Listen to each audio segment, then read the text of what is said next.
So you're going to start by taking out the bolts that bolt up the back of this thing, the back of this light. Anyway, for this car, the Mark III Super, there's 6 bolts, 1, 2, 3, 4, 5, 6. Based on the pre-89 gen. Anyway, that's a tangent that most of you really don't care about. But I'm gonna go ahead and take them out. This takes an 8 mil. Not entirely sure if that's what it'll do on your car. This 8 mil doesn't reach. Crap nuggets. Also, while I'm here, I took out all the trim just because I wanted to take out the trim. But you may also have to take out some trim pieces as well, as I have to find another 8. Well, found a 5/16 that extends, so that's gonna be good enough. You're not gonna need a socket really, because these are on fairly loose. So all they really need to do is hold in the light, and that's pretty lit. All right, so once you get them off a bit, at least for me, they can be taken off by your hand. Once you do, look at that. Have a little Ziploc bag handy that is labeled, so that you won't lose those. Just start taking off the other 6 bolts. All right, so once that's off, go ahead and unplug anything you see that goes into it. Once that's out, this should come out. All you need to do is give it a little hit, a bigger hit.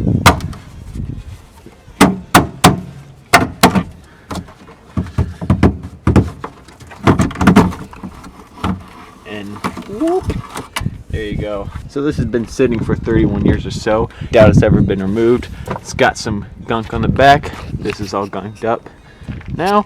Anyway, just showing you what it looks like. Yeah, got this seal. You may want to reuse that. I believe I did when I placed it the other time. Anyway, I don't know what I'm talking about, so I'm going to go inside and move on to the next step. Alright, once you're inside, go ahead and set your oven to 270 degrees. And then just wait for it to heat up. Oh, click, click, ding, ding. While the oven's heating up, you want to go ahead and clean it up as best you can. So you can start by taking this extra padding off, if it hasn't already completely fallen off. Go and take that. You don't want to save it for later. It'll be just in case measure. And then for some cars, some lights, this one in particular, that was weird. This one in particular, you're able to, I believe you're able to pop out this little spare part here. Oops. There we go. Go ahead and take that out, because the less parts you can put in the oven, the better. That was the ding of the oven. Anyway, so this is what we're going to be mainly working with later. Go ahead and set that to the side. And before we put this in the oven, I'm going to go ahead and grab another towel, a damp towel, and go ahead and wipe this down and get it clean, because the oven's going to dry it off really well, so might as well get it clean before we do. Alright, we're going to put it in the oven. We have it set on this thing. Putting the light on a cookie tray, keep it from getting burnt, which is nice. Put it in a nice toasty oven. Try to set it as gently as possible so you're not hitting it all over the place. Whoops. Sweet. It's in. Make sure it's not touching anything, because that will melt it or melt the plastic. Set it closed. Timer on for 8 minutes, and then go ahead and start it. And then after that, we're going to take it out and take the lens off. While that is happening, go ahead and make sure you have a flathead screwdriver and a pair of gloves. They don't need to be any sort of super heat resistant gloves, just enough that it'll keep your hands a little cool from touching the plastic that's going to be taken. That is going to be taken right out of the oven. So this will keep your hands from burning, make it able so you can handle it. And then I also grabbed a paper towel, because one of the things we're going to have to be doing is getting the gunk out from around the edge of the lens, because otherwise it'll reharden and you won't be able to get the lens in back flush. So go ahead and get that stuff ready while the timer's counting down. Timer is done, so let's go ahead and take it out of the oven. Well roasted. Not gonna need a cookie sheet anymore. Just make sure it's set down on another surface. Alright, now that's out, while it's still hot, use a flathead screwdriver and go ahead and start prying away.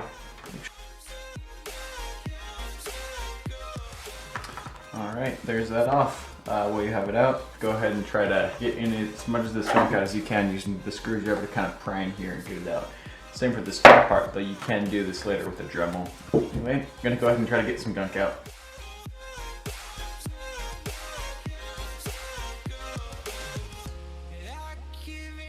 Alright, that's good enough for now.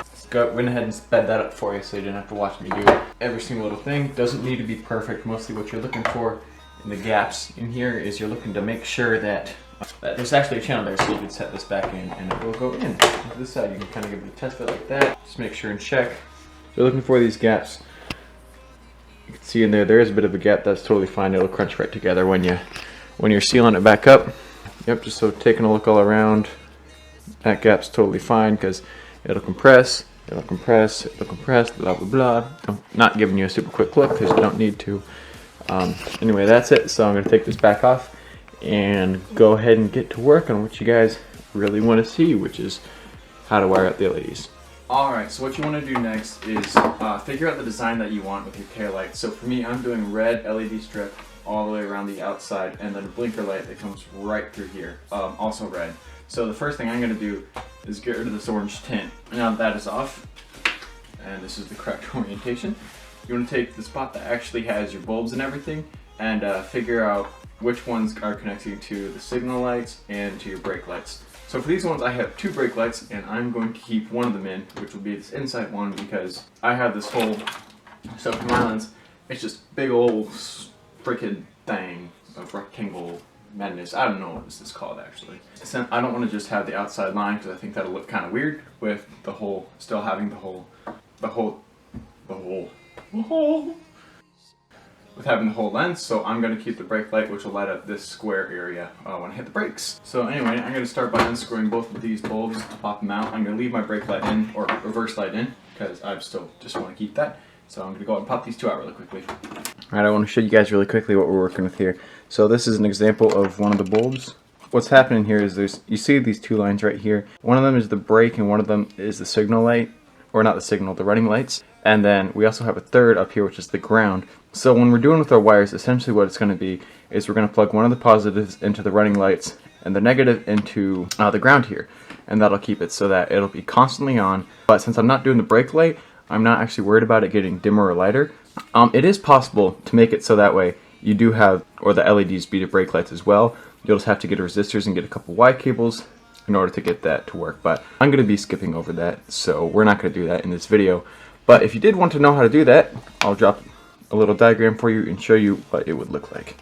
So here's what the wiring diagram would look like. If you did want to have this LED light, this is my symbol for the LED light with the positive and negative. If you did want to have the LED light actually be brighter during brakes and then just run normal during as a running light, here's what you're going to need. You're going to need, so since there's 3 wires over here, your running, brake, and ground, and then only 2 wires, your positive and negative, you're going to want just the ground will be just a short circuit, just a straight wire to wire from the ground to the negative. That'll be just the same as normal. It's not going to matter. But for your running and braking, here's the little Y thing I was talking about. So your running light, you're going to have a resistor. And what this will do is this will make it so less power can get through this wire, or less voltage. No, sorry. I don't know the technical term for it. But anyway, what you want is you're going to have, it's going to be a little less, or have less power, which will make the light dimmer when it actually shines. And then that's when this running light is being sent the power, and then when it goes to brake, it'll just be a short circuit right here, and that'll give it the most power, so it'll be brighter. Anyway, that's all you need to do it. I'm not doing that because I just simply don't want it, and it's also easier just to skip it, and yeah. So anyway, that's what you need to do as I knock that over, and we're just going to go ahead and get back to doing it with just using a bulb as the brake light. Alright, so once you have these all unscrewed, I went ahead and unscrewed the signal light as well. You're going to want to take some scissors or wire cutters or something, and you're going to cut just 2 of these lines right here. This is kind of getting to the scary part where you're actually taking things apart and doing them yourself now. But you only want to cut 1 bulb, because I'm leaving the second one in for the brake light. You just want to cut 1. So cut these 2 wires right there. So now you have your brake and running lights, and then over here, just snip 1 more, and there's your signal light now for you. As you're doing this, you're going to be taking a couple trips back and forth to the car to figure out which is the running light and which is the brake lights. I don't know exactly which ones they are, so I'm going to take a quick trip out to my car. With this little LED strip, it doesn't really matter how big it is, just finding something that I can hook up my negative end to the ground, which is this end, and the other one to the positive, and so that way I can then see which runs when I hit the brake and if it turns off during the brake. Anyway, so I'm going to go run out and do that really quickly, and then I'll meet you guys back.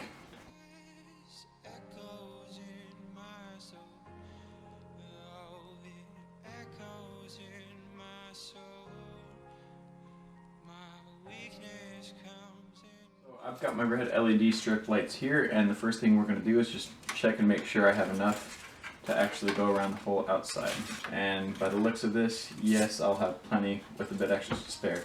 So before you cut anything, or is what I found easiest to do, is just to solder the end connection too, just to get 2 wires coming off the end. Because otherwise, or a lot of the times, you'll have it stuck into one little corner. It just makes things a bit harder to work with. So we're gonna go ahead and solder on 2 wires to the end. You wanna make them longer than you'll need to, because the goal is to have them, so say my end is right here, have the wires come and connect back to the middle where we have this connection. So I'm gonna go ahead and get a couple wires and solder them right onto the end. Alright, with a little touch, I can, or at least I can feel it. You can't feel it. You're kind of behind the screen. Anyway, little touch, I can feel that is cool now. So I'm going to go ahead and peel up this tape that we used to hold down while we were soldering.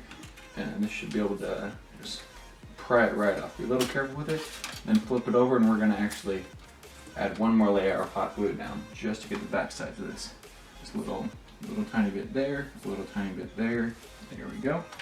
And then wait a couple seconds for that to cool, and we're good to move on to the next step. So this is done. While we're here, I'm just going to go ahead and trim up the sides a little bit, just get some of those extra little spider hairs off. Nothing big, just clean it up a little, and then after this, now is when we can set this into. Up next, what we're going to do is we're going to hook up the lights to the actual wires, and then go out to the car, give them a quick test, and make sure everything's working as according to be. So we still haven't trimmed any of the lights yet, because just in case solder was actually bad here, or if something else messed up, we're able to trim it off and resize it so we don't have to use up the wire and then, or lights, and then have to recut them and end up not having enough. So we're gonna go ahead and hook up the positive and the negative and see how it runs. So you want to find the positive side, trim off a little wire, and then go ahead and solder it up to this little connection that we made with the 2 solders right here. Alright, so this one's soldered up. For the next one, I'm actually not going to solder the negative connection. What I'm going to do is I'm going to trim off a bit extra wire, turn it into a loop, and I'm going to hook it into this other ground right here. This saves me a little effort trying to get the solder correct, which would also mean having to cut these wires or solder it to one of these circle thingy things, whatever they're called. Anyway, so I'm just going to go ahead and cut it, trim it up, and hook it up.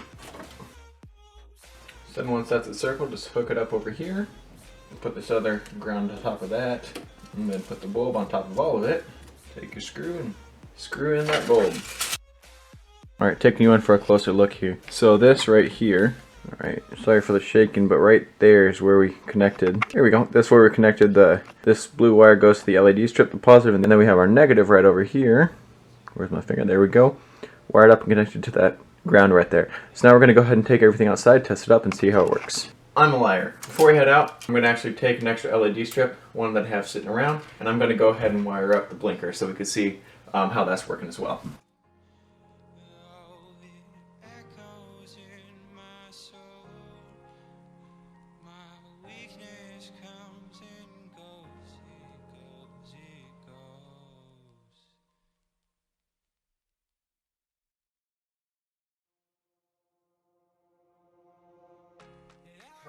Gee, man, who knew that hot metal was hot? Man, living that was not fun. I should touch it again because I'm a genius. Oh, manly tears coming out right now.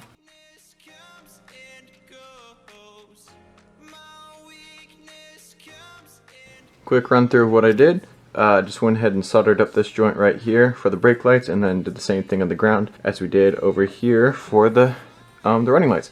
So now we're actually going to go out and test it.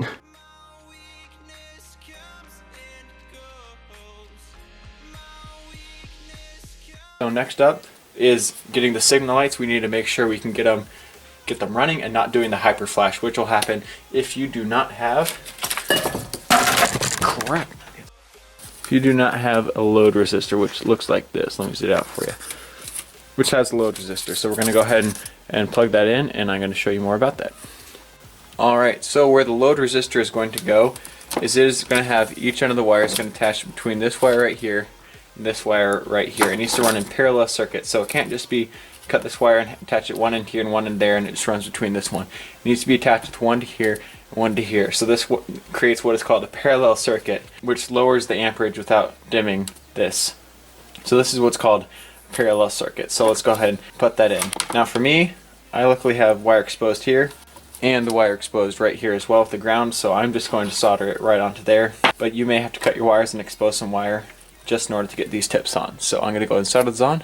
Life will be full and freaking good. Also, one thing to note, doesn't matter which direction you have this going.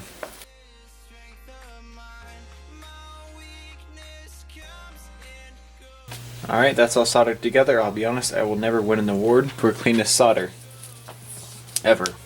Alright, so we're just going to go ahead and tuck this away and then start getting over fogging over the lights, because this is the last bit of wiring. Alright, wiring is done.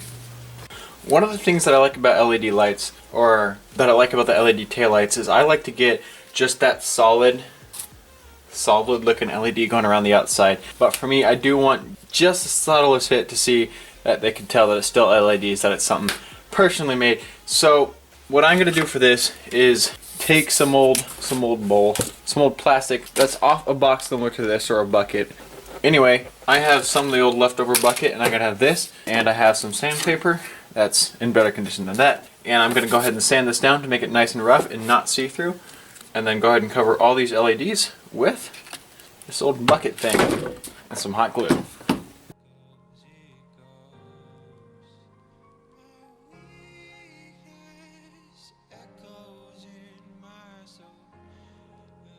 So that is all taken care of.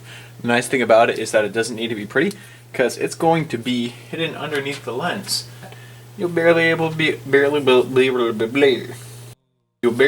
to tell. So that's really all that is. So next thing we're going to do is get this lens mounted up. The last step to getting this all together is you're going to need to seal it back up. So we have some window sealer here, our lens here, and clamps sitting around with some extra cloth to keep it soft. That was weird. We got some extra cloth here to keep it nice and smooth as well, so it doesn't get any marks, or as little as possible. So here we go. We're just gonna hook up. Stop. Pause. All right. So what we do is just put a bead all the way around the outside, about half centimeter to a centimeter thick. Then go ahead and just place the lens right over top. This is where you take your clamps and seal it all together.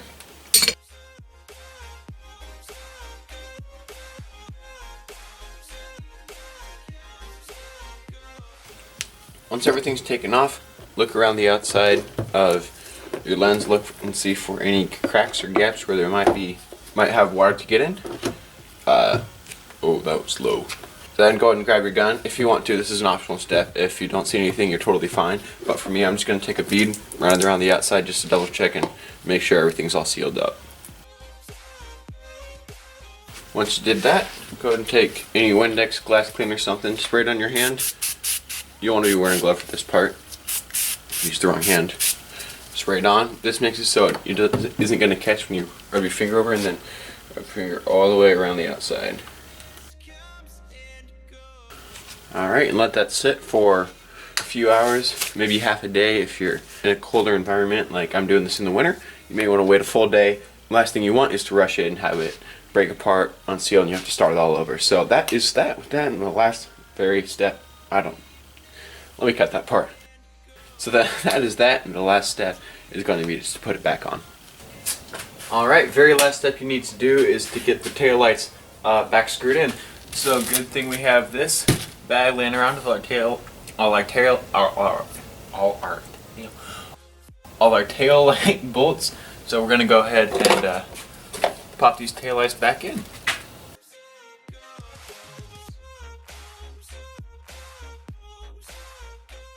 While we're here, I wanted to show Mark III Super Owner something that I figured out. So this box right here is usually attached to here, but if you know anything about the lights, you'll know that this box is worse actually than the stock OEM head gasket on the 7M. Anyway, so the way to bypass that, actually, let me start over. So if this gets even 1 or 2 drops of water on it, what's going to happen is it's going to burn out something inside. Because this tells you when a bulb is out or something. It'll give the warning light up on the front dash, but it's really bad, not made well, and kind of a little extra necessity. Anyway, my running lights went out because that got a drop of water on it, so got pulled over at night. That was, yeah, fun. Anyway, so the way to bypass that is all you need is 2 wires. Pull them into this pin up here and here, and then these bottom 2. So what they do is, I believe, the bottom 2 are the running lights. So it's just the power switch. Closed circuit goes all the way around, which would run through there, and then something would say. Anyway, They have the running lights and then the brake lights. If you have a post 89, you have the third brake light. There's another pin in here that you're going to need to bridge, but I have the pre 89, so it's just these two right here. Anyway, do that and running lights work just like normal. So I'm going to clean that up later, but I just wanted to show you that while I'm here.